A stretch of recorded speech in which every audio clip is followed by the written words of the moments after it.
पिछले क्लास में ये बताया गया था कि वेक्टर एडिशन रूल बताया जाएगा। हालांकि आप 11th में पढ़ेंगे, 9th से सीधे 11th में पढ़ेंगे, 10 में नहीं है ये। और साइंस एंड मेजरमेंट का ये लास्ट क्लास है, तो थोड़ा ध्यान से बाकी पीछे का रिवाइज करते हुए आगे चलना है। और वेक्टर एडिशन रूल, इसमें लिखा गया HSTT, H for head, T for tell.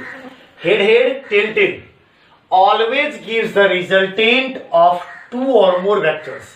Resultant क्या होता है? रिजल्टेंट के लिए हम लोग मानकर चलिए ब्लॉक है, लकड़ी का कोई ब्लॉक होगा, इस पर 5 न्यूटन का फोर्स लगाया, अप्लाई किया, ये 2 न्यूटन का लगाया। तो कोई व्यक्ति आया, कोई अदर पर्सन बोला तुम दोनों हटो, और एक सिंगल फोर्स 7 न्यूटन का लगाया। का मतलब हुआ रिजल्टेंट फोर्स एक सिंगल फोर्स होता है जो सभी वेक्टर्स के बदले आता है। जितना ये इस ऑब्जेक्ट को एक्सेलरेट करेगा या अकेले कर देगा, then this single vector is called resultant of this vectors. इससे ज्यादा भी होगा तो उसका भी रिजल्टेंट हम लोग ले सकते हैं। रिजल्टेंट मतलब हुआ परिणामी, उसका क्या रिजल्ट होगा, क्या उसके बदले यूज किया जा सकता है। कि मानकर चलिए एक और एग्जांपल ले लेते हैं। आपके कमर में रस्सी बांध दिया जाए, इधर रस्सी बांध करके इधर, और एक रस्सी बांध करके इधर, यानी रस्सी इधर बांधा गया, इधर बांधा गया, और दोनों तरफ खींच रहा है। बताइए आप किधर जाएंगे? सोचिए, इधर जाएंगे? बिल्कुल नहीं। इधर जाएंगे? बिल्कुल नहीं। कहां जाएंगे? बीच में ही जाएंगे।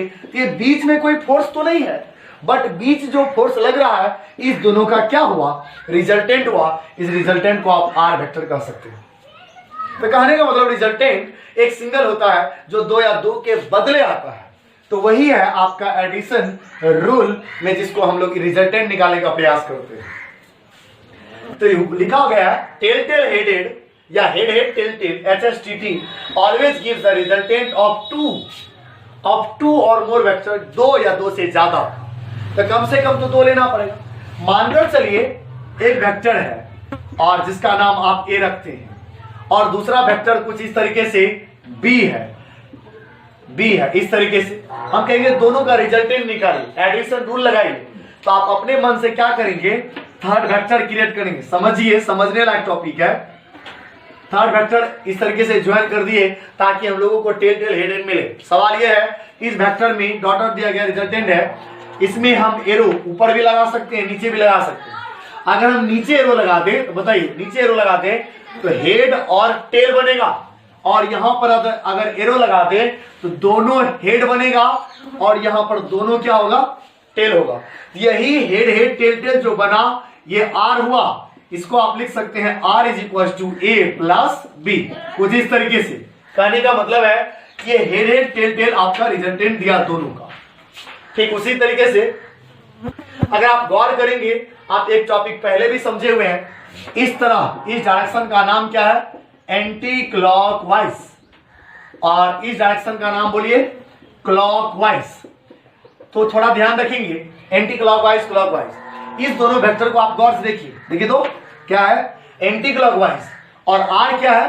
क्लॉकवाइज। यदि सभी वेक्टर एंटी क्लॉकवाइज में है तो रिजल्टेंट पक्का क्लॉकवाइज में होगा। इसलिए हम यहां पर एक लाइन जोड़ेंगे कि head head tail tail always gives the resultant of 2 vectors if they are in clockwise, they are in anti-clockwise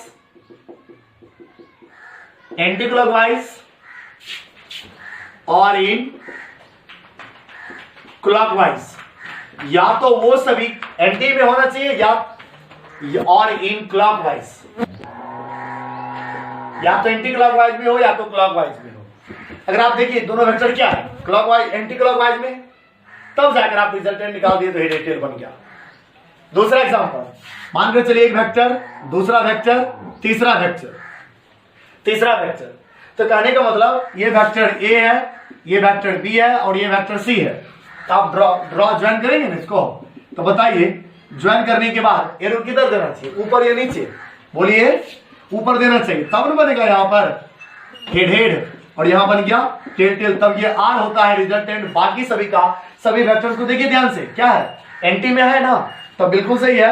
यानी आर इज इक्वल टू लिख सकते हैं A प्लस बी और प्लस सी, इस तरीके से तीनों का अकेला रिजल्टेंट होगा। यही है addition rule, vector addition rule. और भी एग्जांपल्स हम आपको दे सकते हैं, क्या हम इसको मिटा सकते हैं? बिल्कुल, थैंक यू।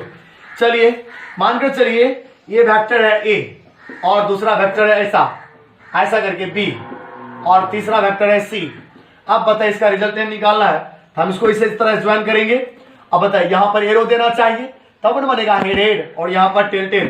थोड़ा ट्विस्ट है इसमें, ट्विस्ट ये है कि सभी वेक्टर को या तो क्लॉक होना चाहिए या तो एंटी क्लॉक होना चाहिए, तब जाकर रिजल्टेंट होगा। ये रिजल्टेंट आर है, तो बताइए आर लिखा जा सकता है ए। सभी को आप एंटी में लेंगे क्योंकि आपने आर को क्लॉक में लिया है, तो बताइए ए। ये तो नहीं है, ये तो हो गया क्लॉक। किसी भी वेक्टर को आप पलट सकते हैं, जैसे पलटते हैं उसमें क्या लगा देना है? माइनस। जैसे माइनस लगा दिए तो इसका कंट्रीब्यूशन उसमें एंटी की तरह हो चुका है। अब ये ठीक ही है, प्लस सी, इस तरीके से समझ में आ रहा है? तो इस तरीके से हम लोग आप वेक्टर एडिशन रूल कर सकते हैं। और भी एग्जांपल्स लीजिए ना, क्या दिक्कत है? ऐसा है और ऐसा है, वेक्टर ए और वेक्टर बी। अगर आप एरो देना चाहेंगे कुछ इस तरीके से, एरो दीजिए और तीर का चिन्ह दीजिए। ये आपका आर अगर मान लीजिए आर यदि क्लॉकवाइज में है तो सबको एंटी में मेजर करना होगा, नहीं होगा तो फोर्सली उसको जबरदस्ती उठाकर उल्टा करेंगे और माइनस लगाएंगे। तो कहने का मतलब आर, आपने आर को, भले यहां पर हेड हेड टेल टेल नहीं बने कोई बात नहीं, आपने आर को कंसीडर किया कैसे? कंसीडर किया क्लॉकवाइज में, तो सबको एंटी में करिए, जैसे एंटी में करिएगा अपने बन जाएगा वहां हेड हेड टेल टेल। तो r इज इक्वल टू ए, तो यहां पर क्या होगा? b को पलटेंगे तो क्या बन जाएगा? Minus B. कुछ इस तरीके से रिजल्टेंट आएगा। और भी इसको नोट करने के बाद और भी डिफरेंस एग्जांपल आपको दिखाते हैं।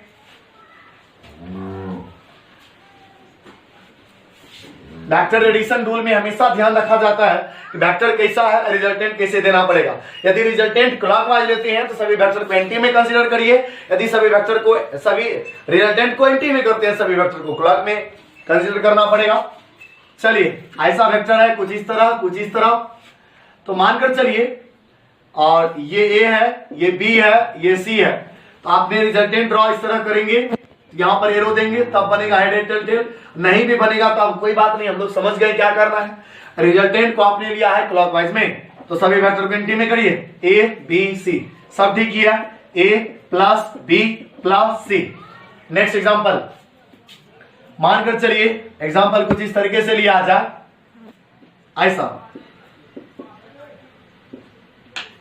ऐसा लिया जाए। अब बताइए रिजल्टेंट वेक्टर एबीसी कर लेते हैं। ए, ये वेक्टर बी, ये वेक्टर सी, ये वेक्टर डी, ये वेक्टर ई। अगर हम इसको ज्वाइन करेंगे कुछ इस तरीके से, तो जैसे ज्वाइन करेंगे आप बताइए आर को कैसे लेना है, तब सबको उल्टा करेंगे। आर को अब तक क्लॉक में ले लेते, क्लॉक में ही लीजिए, ऐसा होगा ना क्लॉक, तो सभी को एंटी करना पड़ेगा। आप इसको आर दर्शा सकते हैं, आर क्या आर आपका क्लॉक है तो सबको एंटी में मेजर करना होगा।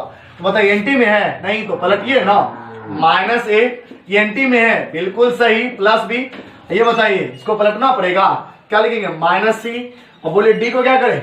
डी को क्या करें? एंटी में है ना, तो प्लस डी। ई बोलिए, ठीक ही है, प्लस ई। यानी आर के हिसाब से सभी को कंसीडर करना होता है। इस तरीके से आप कैसे भी आप बनाते रहेंगे, बनता रहेगा।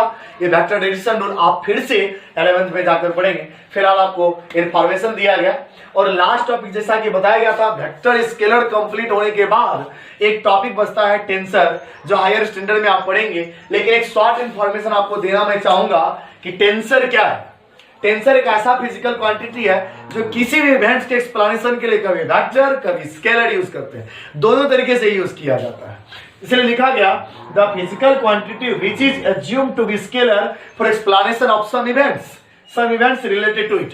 कभी कभी किसी इवेंट्स को एक्सप्लेन करने के लिए उसको वेक्टर मानते हैं। And also assume to be vector, कभी कभी वेक्टर भी यूज किया जाता है किसी भी इवेंट्स के एक्सप्लेनेशन के लिए। ये आपका कहलाया टेंसर, और इसकी जानकारी आपको विशेष अगले कक्षाओं का मतलब 11 में दी जाएगी।